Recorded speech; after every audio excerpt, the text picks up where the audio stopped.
it. They're going. So the Porsche 944 and the Lotus Esprit are going off to a classic car auction. And shout out to Bailey Vehicle Transport, by the way, sorting out the journey up there. But yeah, it'd be interesting to see if that could be the last time they're ever at Bincup. Also, just had a SL55 AMG come in and an SL500. I'll be doing a video on them at some point, but this video is going to be about the auction, the classic car auction on them two cars there, alright? So let's see if they sell.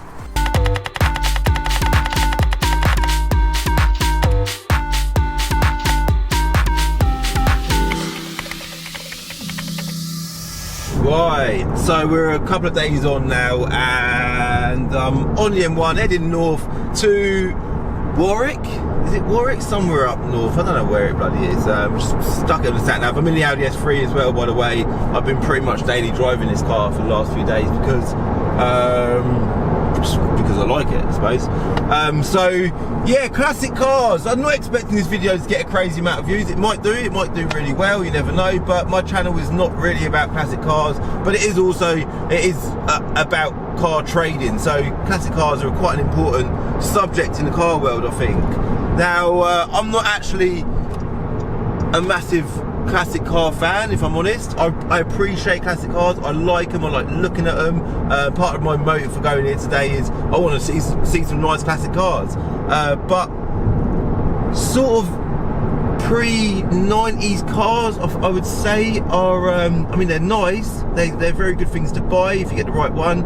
But they just drive like old bangers, don't they? And I'm saying that, and I've got the Porsche and the Lotus going through today. I'm almost criticising my own cars. They're good cars, you know. They're good to buy and sell, provided you can buy them for the right money. They're very slow sellers. Classic cars don't sell too quickly at all. They're not in massive demand. This time of the year is the wrong time of the year to sell any luxury or unneeded item. So trying to sell them a couple of weeks before Christmas is probably not ideal, but you know, it's worth a punt. And from my point of view, classic cars, why the traffic on a Saturday afternoon, man?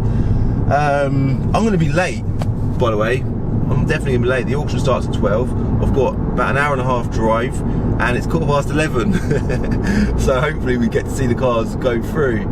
But yeah, from a buying point of view, classic cars, they're slow sellers. They are slow sellers, but provided you buy them for the right money, it don't bloody matter. So if they sell today, brilliant. If they don't, these two cars I'm on about, doesn't matter. I'll get them back, and we'll get them back up for sale, and they'll sell undoubtedly at some point in the new year.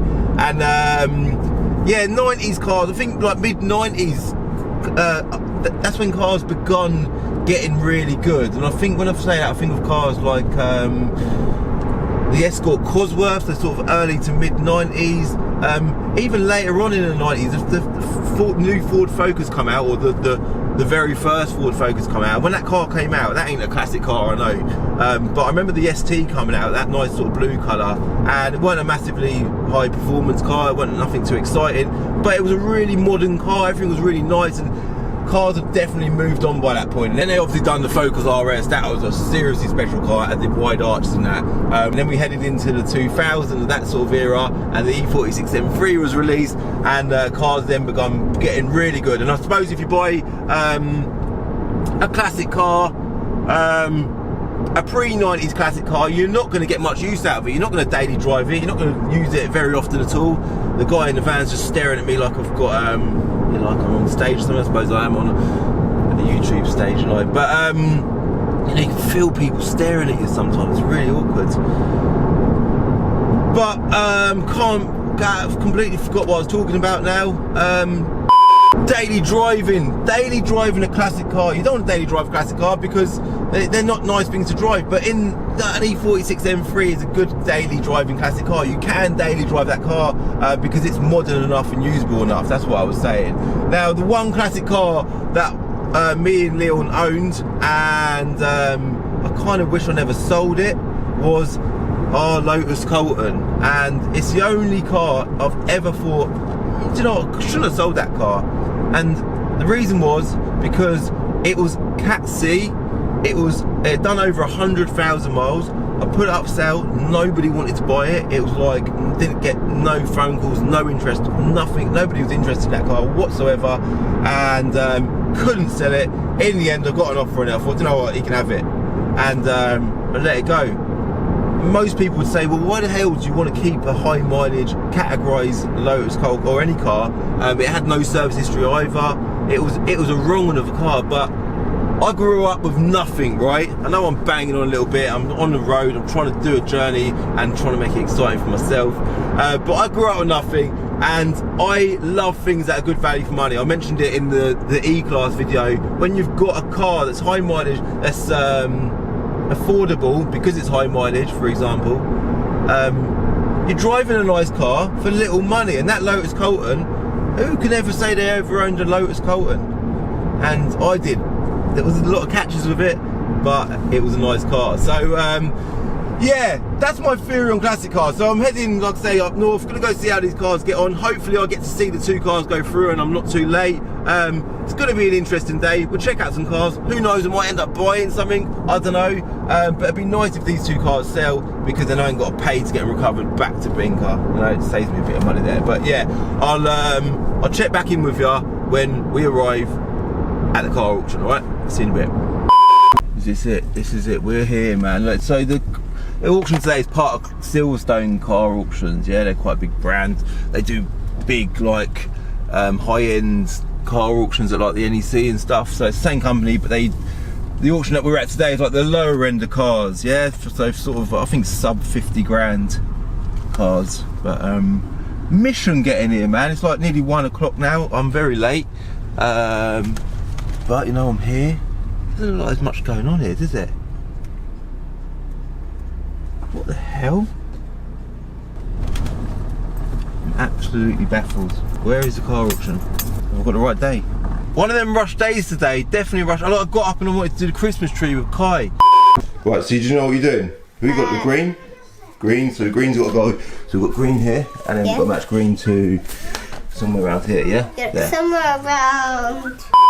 This looks a little bit more like it. Oh man, what a palaver. What a bloody palaver it was getting it. On their contact us page, there are 3 postcodes. I typed in one, that was for something else. I typed in the second one, that was for something else. And the third and final one is the correct place. So let me get parked up, and then I'll begin showing you some classic cars. I'll probably miss the auction for the Lotus and the Porsche, but we'll see what it's like when we get in there. It's very muddy, man. Not ideal. Not ideal.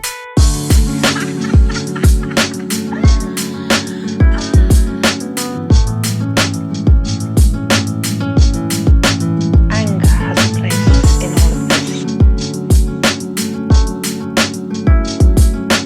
I'd like to know how you dealt with it. You know, we're going to rise above this.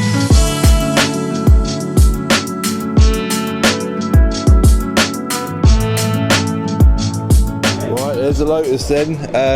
Good news is it ain't gone through yet. It's actually on, we're currently on about lot number 533 or something like that, and the Lotus is 618.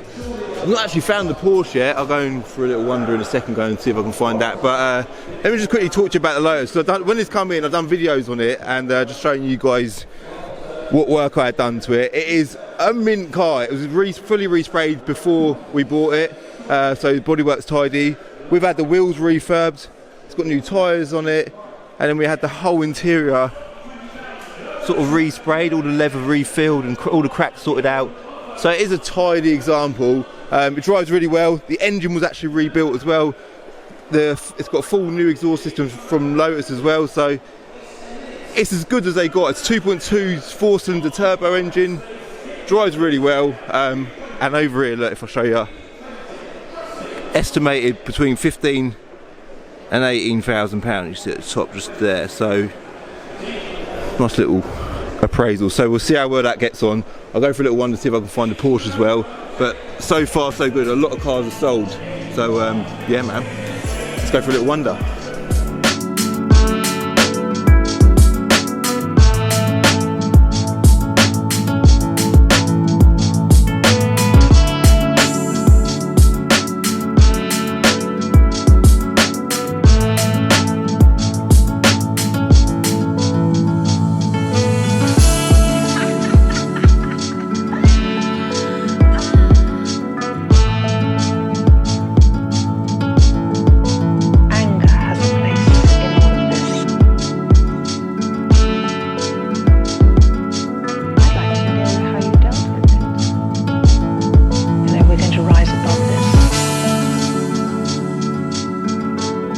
Alright, so there it is then, another red sports car, 944. So this is, the 944 had slightly wider arches than the 924, so it's a slightly better looking car. The traditional Porsche steering wheel on the interior there, look at that, that's wicked. And do you know what's funny? I didn't even know it had a spare one in the boot. Bit annoying, I would have stuck that on eBay had I known. But where this car I think will do well is the mileage. So it's guided at between 5 and 6 grand, and the mileage is 58,000 miles. So yeah, we'll see how that gets on as well. So on the way up here I was talking about cars that are good value for money. Now these S2s, they've shot up, right? They're sort of in the region of 20 grand now. But this one has done 178,000 miles, right? Now it's quite a nice car. Let's have a look at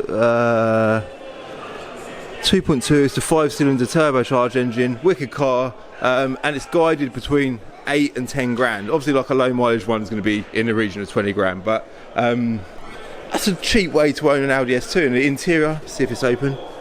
It's not open. It's got red leather interior, it's quite tidy in there. I just think that is a proper cool car for the money. That is something that I would probably buy, but maybe not today. 34, 36, 36, 36 comes again at £3,600 it has only done at £3,600 far away done 32 I'm done 35 thank you 13,500 in 8 in low base 7 done top of the room 7 13,500.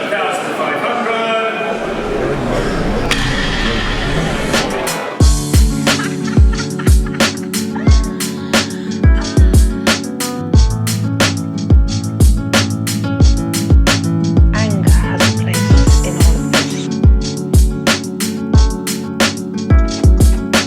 I'd like to know how you dealt with it. You know, we're going to rise above this. That was that's quite a good day actually, wasn't it? I'm in a bit of a rush again. I'm gonna leave at 3. Gotta be back at, oh, it doesn't matter. But put that back in park before I shoot off. It turned out to be alright. You know, it's quite good going to these auctions. It's opened my eyes a little bit to classic cars, you know. I'm not, like I said earlier, I'm not a massive fan of classic cars, but that is definitely a good place to sell classic cars because everything was selling in there. A lot of the stuff was sort of, everything's got a guide price in the window. Not many cars were quite meeting that guide price, but the special ones were. So like that Supra, that was like a low mileage Supra. It had, I think it had a couple of owners. That got 15 grand and it was guided, I think, between 12 and 15 grand. I was actually tempted by that car. Oh, I'm out of breath, I need to relax a little bit. Because I'm in a bit of a rush. But yeah, so the Porsche sold for 3.5 grand and the Lotus sold for I think 13.5 grand. Obviously there's going to be fees involved, so but it's 17 grand in total, and I think they owe us about just shy of 15 grand for the pair. So there's a couple of grand margin in the pair of these cars today, so it's well worth sending them up here. They've both sold. I ain't got paid to get them shipped back. There will obviously, like I say, be sellers' fees involved with the sale of it. Can't quite remember how much they were.